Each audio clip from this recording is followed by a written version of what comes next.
해주시면 감사하겠습니다. 저는 포항공대 총장 김모현입니다. 이 학교에 온 거는 1987년 2월이었고요. 이제 그러다 보니까 벌써 한 33년 반 정도 지나갔네요. 참 재밌게 지낸 것 같아요. 저는 가끔 우리 애들이랑 그렇게 이야기합니다. 내가 다시 태어나서 기회가 주어진다면 꼭 포항공대 와서 지금의 한 33년보다 더 한 번 더 잘해보고 싶다. 33년 여기서 살아온 그 인생이 참 좋았다. 기회가 되면 언제든지 다시 하고 싶다. 이렇게 생각을 합니다. 하면서 이제 여러 가지 일들을 했는데 한 10여 년 지났네요. 입학학생처장을 하면서는 우리 입학사정관제를 만들어서 우리 학교 입학 제도를 완전히 바꿔서 이제 전원 입학사정관제로 뽑는 일을 했었죠. 그때도 굉장히 재밌었다고 생각하고요. 지난 몇 년 전에는 이제 학교를 잠시 떠나서 한국원자력안전기술원이라는 데 가서 이제 원장 생활을 3년을 했습니다. 거기는 이제 우리나라 원자력 발전소나 그 방사선 동위원소를 쓰는 모든 기관을 이제 규제하는 곳인데요. 덕분에 거기서도 여러 가지 경험을 쌓을 수 있었고, 같이 이렇게 한 기관이 같이 힘을 합해서 일을 하면은 참 좋은 결과를 얻을 수 있다. 이런 것들을 배웠습니다. 그런 많은 경험들이 지금 이제 여러 학생들하고 학교를 같이 이제 만들어가는 과정에서 참 큰 도움이 되는 것 같습니다. 다사다난, 결국 많은 일이 있었고 많이 어려웠을 거라는 질문인데, 솔직히 말씀드려서 제 느낌은 많은 일이 있었습니다. 특히 뭐 코로나까지 있었으니까 참 많은 일이 있었겠죠. 그렇지만 다 난 했다라고 생각은 안 해요. 많이 어려웠다고는 생각은 안 하는 게, 호스텍은 그동안 이제 30년이 지났기 때문에 큰 저력이 있고요. 거기에 정말 훌륭하신 교수님들, 훌륭한 직원 선생님들, 그리고 정말 잘하는 우리 학생들이 있잖아요. 어려움이 닥칠 때마다 이분들이 스스로 모든 것을 다 해결해 나가시는 모습을 옆에서 지켜보면 정말 뿌듯하다. 정말 뿌듯하다 이런 생각이 들고요. 그 다음에 코로나 때 그렇게 어려운 과정에서도 많은 학생들이 어떤 문제도 안 일으키면서 이렇게 다들 협조해가지고 지켜주시는 거 보면 정말 고맙다는 생각이 들고요. 그게 제 소원이라고 이야기할 수 있을 것 같아요.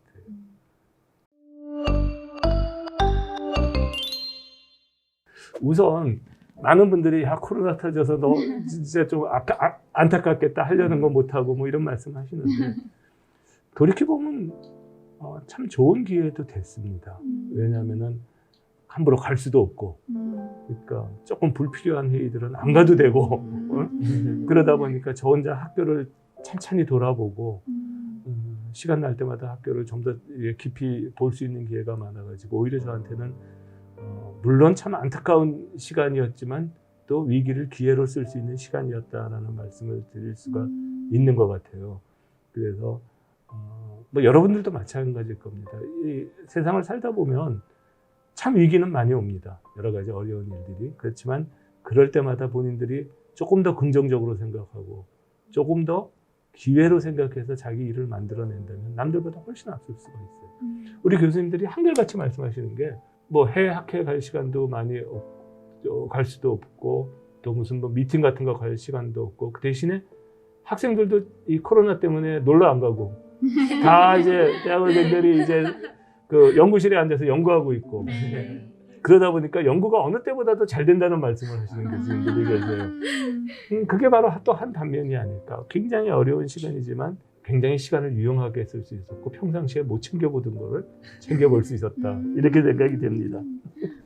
물론 학생들이나 제3자적인 입장에서 보시면 부족한 것도 많았을 거고요. 저도 사실 아쉬운 것도 굉장히 많이 있습니다.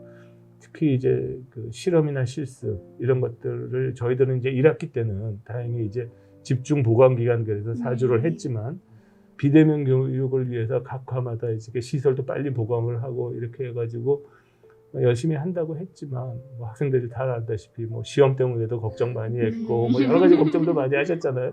그래서 이제 그런 것들에 대해서 굉장히 많이 걱정했는데, 다행히 학생들이 1학기 말에 이제 그 과목 평가를 해주셨는데 작년보다는 조금 좋게 나왔어요.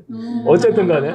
그래서 모두들 우리 가슴을 쓸어내리고, 그래도 뭐 정말 잘해서 좋았던 건지 학생들이 우리를 봐줘서 좋았던 건지는 모르겠지만 그래도 굉장히 다행이라고 생각하고, 2학기 때도 조금 더 잘할 수 있도록 노력을 하고 있습니다. 그래서 이제 좀 더 중간중간에 이제 학생들하고 인터랙션을 해야 되고 그냥 플립드 러닝해서 막 우리가 그 무크를 올리더라도 학생들하고 이제 인터랙션을 해서 Q&A도 하고 하는 게 굉장히 중요하다는 걸 느꼈고 그런 거를 좀 더 인커리지 할 수 있는 방향으로 그렇게 나가려고 합니다. 자, 이제 정말 걱정입니다. 우리는 비대면 교육에 대해서는 꽤 오랫동안 준비를 했고 또 교수님들이나 학생들이랑 잘 적응하실 수가 있어요. 근데 대학 교육이라는 게 그러면 지식의 전달만 가지고 되는 거냐? 그거는 절대 아니잖아요. 사실 어떤 면에서는 지식의 전달은 저는 한 30%라고 생각하고요. 70%가 인터랙션이라고 생각해요. 친구들끼리 같이 협업하는 거, 교수님들과 같이 협업하는 거. 우리 이 세상에서 제일 잘 가르치는 교수님의 강의를 텔레비에서 본다고 해서 대학 교육이 되는 건 아니잖아요. 그분의 강의 내용을 제대로 받아들이고 적용하는 방법을 같이 논의하고 이렇게 할 수 있는 곳이 대학이라는 것입니다. 그러다 보니까 우리가 이제 비대면 교육에서 그 아쉬운 점들은 굉장히 많을 거예요. 친구랑 같이 논의하기도 굉장히 부족하셨을 거고요. 그 다음에 교수님들의 그 지식뿐만 아니라 교수님들의 사고방식, 생각하는 방법 이런 것들에 대해서 이제 같이 토의할 시간이 필요하고 우리 학교가 제일 자랑하는 게 교수 1인당 학생 비율이 작다. 뭐 몇 명 안 된다. 교수가 300명에 1년에 입학생이 300명이니까 뭐 교수 한 명당 한 학년에 한 명 정도 같이 인터랙션 할 수 있다. 모르겠어요. 저는 30몇 년 동안 제 지도 학생들의 그 이야기들을 많이 했지만 어떨 땐 내가 감히 그렇게 이야기할 수 있는지 모르지만 부모님보다 걔를 더 잘할 수도 있다. 왜냐하면 대학에 와서는 보통 이성 친구는 부모님한테는 잘 이야기 안 하잖아요. 근데 저한테 와서는 이야기 많이 했어요. 예를 들어서 그러니까 이제 그런 식으로 우리가 좀 더 이제 가깝게 지낼 수 있고 이런 것들이 굉장히 중요한데 그런 게 아쉬웠기 때문에 그렇다고 해서 지금 코로나가 당장 끝날 것 같지는 않은 만큼 뭔가 방법은 찾아야 될 것 같아요. 조금 더 소통할 수 있는 방법, 조금 더 학생들한테 효과적으로 할 수 있는 방법 이런 거에 대한 고민, 그런 것들에 대한 보충, 그 다음에 좀 더 길게 간다면 실험 어떻게 할 거냐. 그래서 지금 이제 몇몇 교수님들한테 부탁을 드린 게 VR하고 AR을 이용해가지고 그리고 인공지능을 결합시켜서 예를 들어서 VR을 이렇게 우리가 끼고 내가 이렇게 손을 움직여 본단 말이에요. 움직여 봤을 때 이 손의 각도, 시간 이런 것들을 다 센싱해서 그 안에서 일어날 수 있는 화학 반응을 인공지능이 계산해서 데이터를 준다. 직접 하지는 않더라도 뭐 예를 들자면 그런 식의 이제 실험 과목을 할 수 있는 방법이 있는지 이런 것들도 요즘 몇몇 교수님들끼리 팀을 모여서 굉장히 열심히 연구하고 계십니다. 그래서 그런 게 내년쯤이면 이제 우리 한번 도입해 볼 수 있지 않을까 그런 기대를 하고 있고요. 멈춰 있을 수는 없을 것 같아요. 좀 더 나은 교육 같은 걸 위해서 같이 힘을 모아서 가고 저는 굉장히 기대하는 게 이제 교육을 받는 학생들도 어떻게든 피드백을 많이 해달라. 응? AI와 결합한 수업이라면 저희 포스텍이 거의 세계를 선도하는 그런 수업. 글쎄, 뭐 잘 되면 그건 우리 제 꿈이니까 네. 한번 잘 되는지 한번 보십시다. 네. 예. 사실 우리 대학 사회가 겪고 있는 가장 어려운 점은 앞으로 이제 학생들이 지원자 수는 줄어들고 대학 정원은 그대로 있기 때문에 굉장히 어려움이 있을 거라는 예상들을 많이 하고 있습니다. 그런 과정에서 이번에 우리가 꽤 자신 있게 본 것 중에 하나가 비대면 수업이 비효과적인 건 아니다. 효과적으로 활용할 수는 있다. 단 거기에 많은 Q&A가 들어가야 되고 이런 것들을 생각해 보면 우리 학교만이 아니라 지금까지 개발된 이런 모든 자료라든가 아니면은 이제 그 다른 여러 가지 그 시설들을 전국에 있는 대학이 어떻게 같이 공동으로 이용할 거냐. 그렇게 함으로써 각 대학이 좀 더 학생들에게 필요한 교육을 더 집중해서 시킬 수 있는. 예를 들어서 이렇게 이야기해 봅시다. 많은 대학이, 우리는 조금 다르지만 많은 대학에 100명 수업이 있단 말이에요. 그럼 앞으로는 예를 들어서 전국에서 강의를 제일 잘하시는 몇 분들이 비대면으로 강의를 하는 건 누구나 들을 수 있으니까. 그렇게 하고 100명을 강의를 일주일에 3시간씩 했으면 30명씩 나눠서 3번을 Q&A를 하는 거예요. 그 교수님은. 그죠? 그럼 강의의 질이 훨씬 높아질 거예요. 그 100명 듣던 강의를 3번 듣는 것보다 100명과 3번은 우리가 무크로 듣고 30명씩 나눠서 Q&A를 한다. 사실 우리가 제일 이상적인 거는 10명에서 20명 정도가 비대면으로 Q&A 하기는 제일 효과적이라고 해요. 그러니까 그런 단위로 줄여가지고 우리가 좀 더 학생들한테 좋은 교육의 질을 줄 수 있는 그런 방향으로 좀 나가봤으면 좋겠다. 저는 이제 그런 생각을 하고요. 또 때에 따라서는 뭐 비대면 수업을 이렇게 좀 정말 잘한다면 여러분들이 꼭 학교에 있을 필요는 없잖아. 그러니까 실험 같은 수업을 15주 동안에 한 5주 정도 이제 꼭 참석해야 되는 건 하고 한 10주 정도는 어떤 학기에는 외국 가서 여행하면서 공부해라.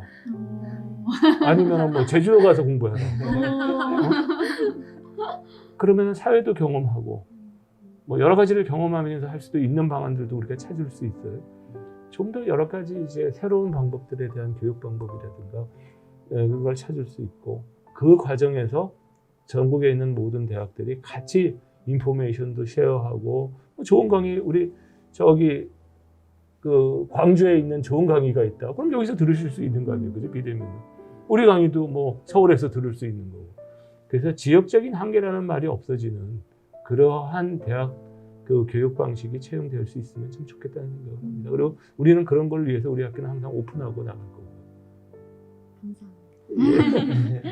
어디 뭐 외국 가서 듣고 싶어요? 네, 너무 좋은 대도 같습니다. 만들어 봅시다 앞으로.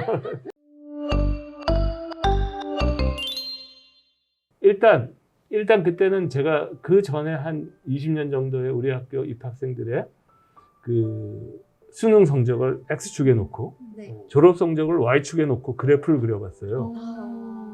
상관관계 제로. 피팅이 안 됩니다. 그러면 우리가 왜 수능으로 사람을 뽑아야 되지?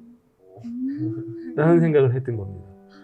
그리고 저는 우리 포스텍 학생들이 포스텍해안이 2가지가 꼭 필요하다고 봐요. 제일 중요하게 생각하는 여러 가지가 필요하지만 첫 번째는 윤리성입니다.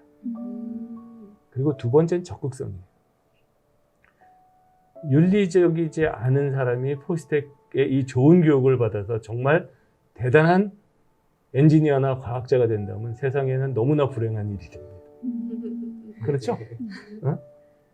그래서 나는 포스텍키안들은 정말 윤리적인 사람이 들어왔으면 좋겠다.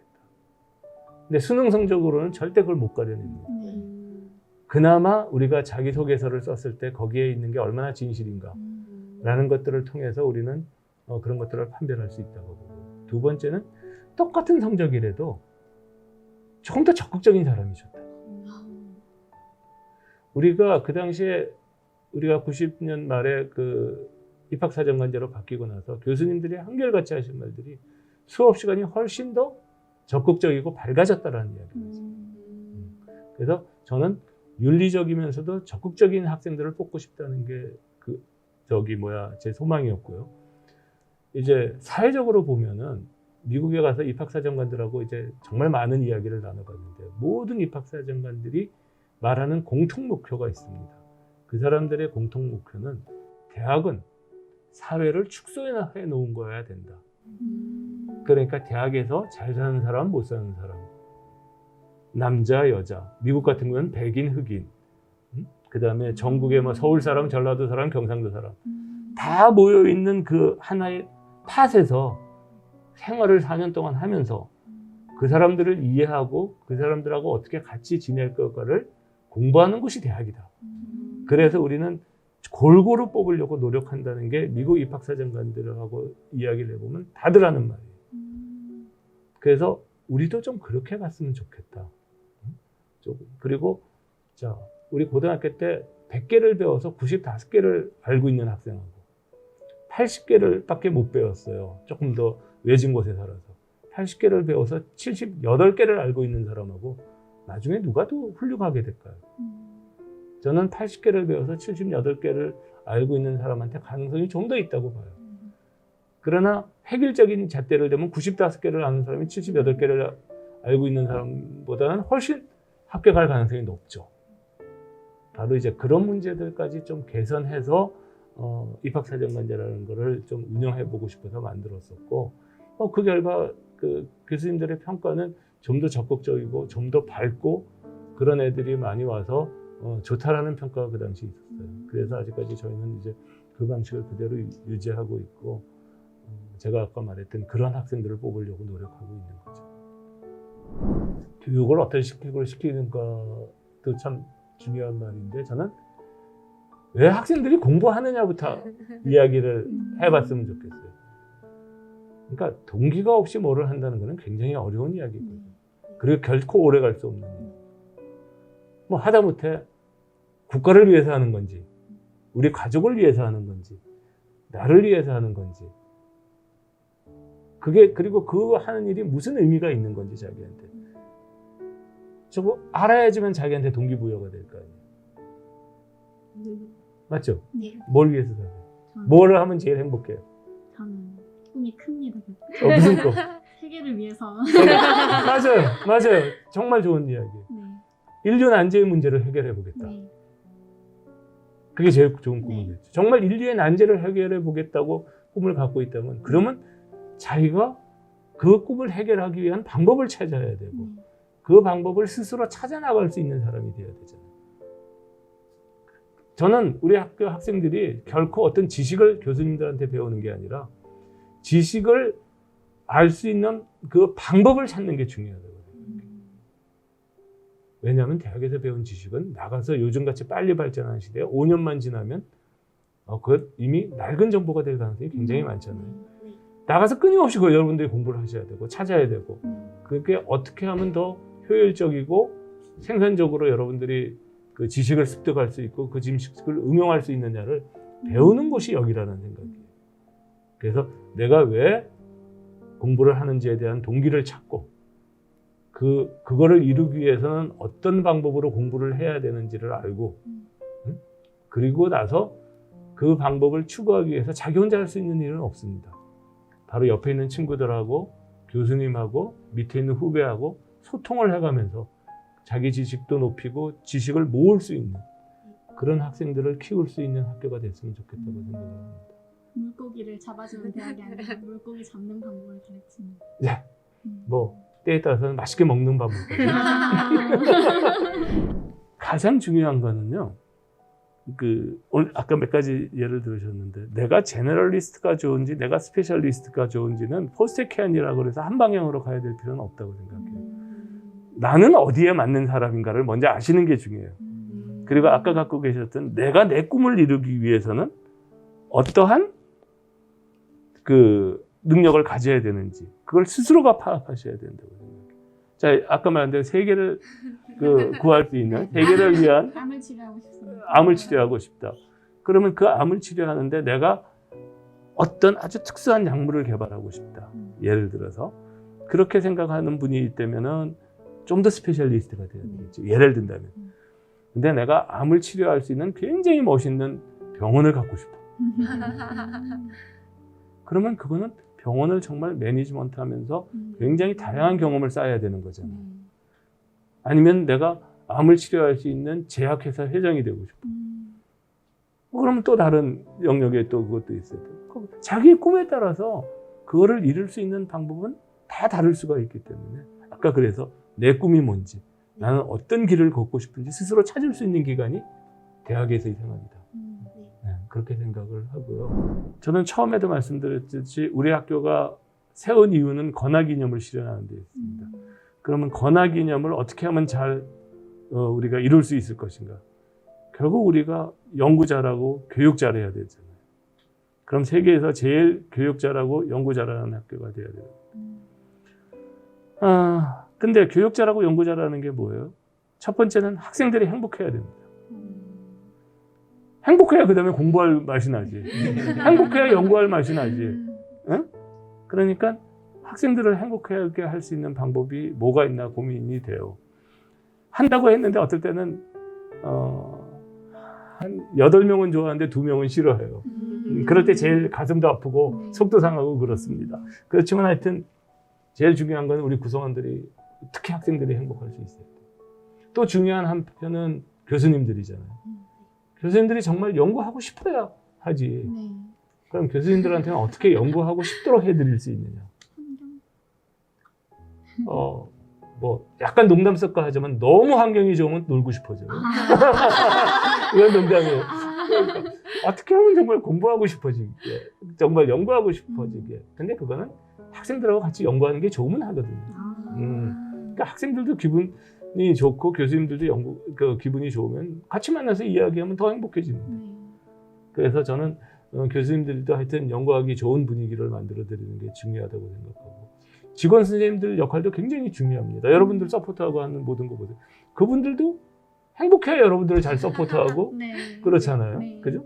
그러니까 어떻게 그렇게 우리가 만들어갈 수 있느냐 하는 게 저한테는 제일 큰 숙제고요. 단어적으로 말할까요? 포스텍 진학이 꿈으로 만들지 마세요. 여러분들이 잘 사시는 게 꿈이고, 대학은 인생에서 여러 번 나오는 기회 중에 한 번입니다. 저는 그동안에 30몇 년 살면서 포스텍을 못 들어와서 정말 안달하는 학생들을 많이 봤어요. 그때마다 저는 그렇게 말했어요. 대학 가서 어느 대학이든 가서 열심히 해서 대학원으로 와라. 그럴 때 다시 기회가 있다. 만약에 석사 때 못 오면 박사 때 와라. 꿈은 여러 번 열려 있습니다. 단지 여러분들이 아쉬운 거는 여기가 정말 좋은 곳이라는 거 모를까 봐. 여러분들이 정말 여기 오면은 여러분들의 지금보다 훨씬 더 잘, 여러분들의 행복을 위해서, 여러분들의 꿈을 이루기 위해서 여러분들이 능력을 기를 수 있는 곳이 여기 있다는 것을 모를까 봐 안타까운 뿐입니다. 네? 그러니까 여기 이 포스텍은 정말 1년에 몇 명 뽑지 않지만 300명, 320명을 우리가 뽑지만 여기 오늘 본 이 4명의 학생들처럼 정말 반짝반짝한 애들이 다 모여가지고 자기 꿈을 이루려고 하는 곳이에요. 그러니까 주저하지 말고 여기 와서 자기를 한번 키워보겠다는 생각이 있는 사람들은 열심히 오시고, 또 뭐 여러 가지 이유로 해서 이번에 못 오시면 또 다음 기회가 있을 때 오시고, 그것도 안 되면은 나중에 커서 포스텍에 와서 교수를 하셔도 좋습니다. 뭐 언제든지 여기는 오겠다는 분들을 환영하는 곳이고, 오시면은 같이 클 수 있도록, 같이 우리 꿈을 이룰 수 있도록 같이 나가는 곳이니까 언제든지 관심을 가져주기를 바랍니다. 됐나? 감사합니다. 좋은 말씀 감사합니다.